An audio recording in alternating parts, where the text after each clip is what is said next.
Alright, we're working absolute value equations. We have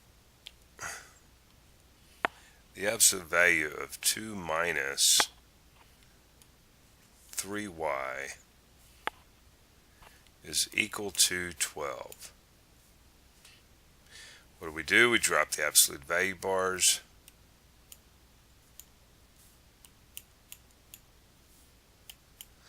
Alright, do it again. Drop the absolute value bars. This time make the right hand side negative or multiply through by -1. However you want to call that.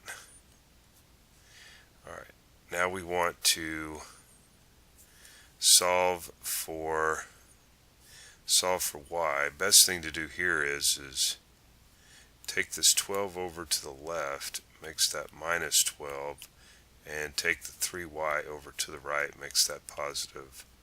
So we have a positive coefficient we're dealing with. So we have -10 is equal to 3y. And multiplying both sides by 1/3, we end up with -10 over 3. Okay, -10 over 3. Let's do a little divider here. Okay, we're going to do the same thing over here on the right hand side. So we have 2 plus 12. So if you've been following me throughout this these different sections starting with linear equations,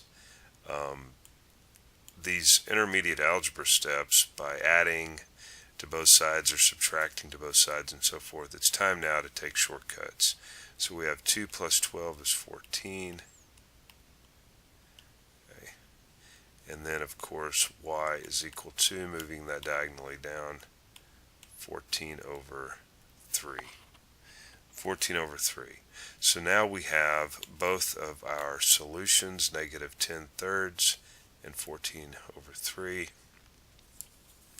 We could write our solution set -10 over 3 and 14 over 3.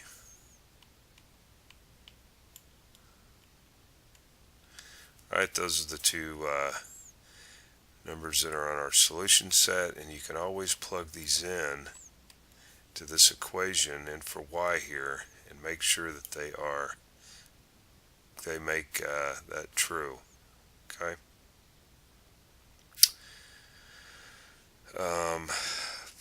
Yeah. Alright, we got time to work another one? I think so. I believe we do. Let's look at this one here. We got 10. So they're going to start getting a little bit more complicated, as they should.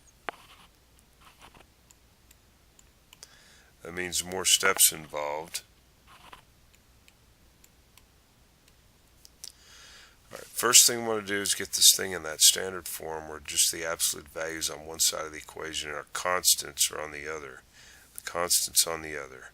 So the best thing to do here is we're going to switch this out. So 10, we're going to bring the 50 over to the left, makes that -50, and let's bring the absolute value over to the right. And why are we doing that? Because we have this negative sign here, or minus I should say, and when we take it over to the right it makes it positive. So I think that's the best route to go on that. 10 minus 50 is going to be what?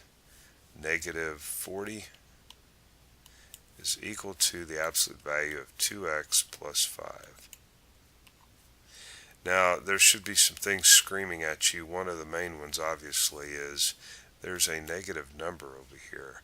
Now remember, whatever inside this absolute value bars here, if no matter what this number is, if it's negative or positive, it's going to always be equal to a positive number.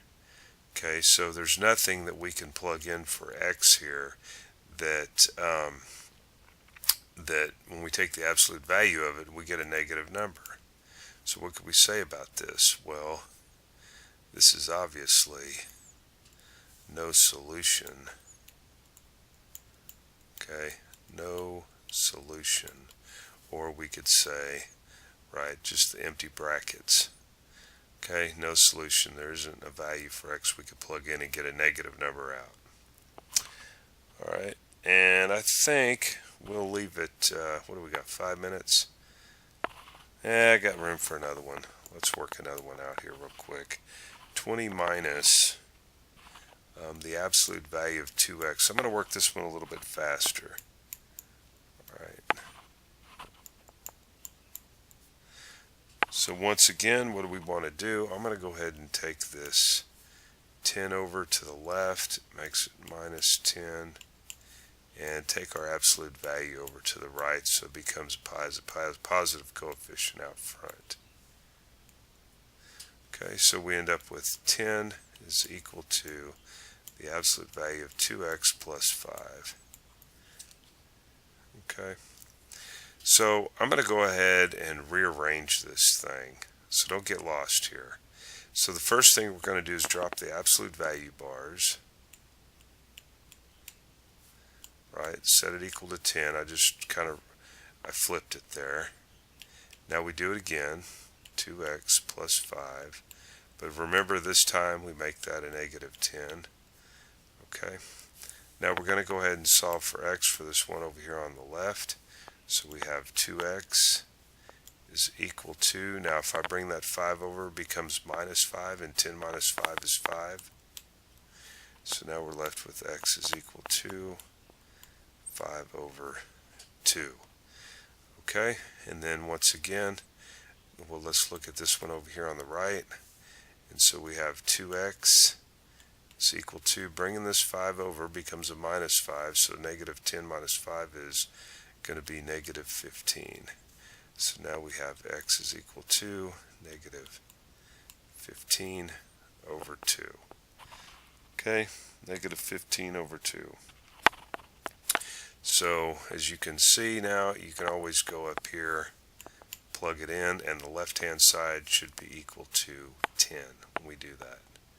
Alright, so this is what our solutions are, 5 halves and negative 15 halves. Alright, I think that's enough there. I'll see you there.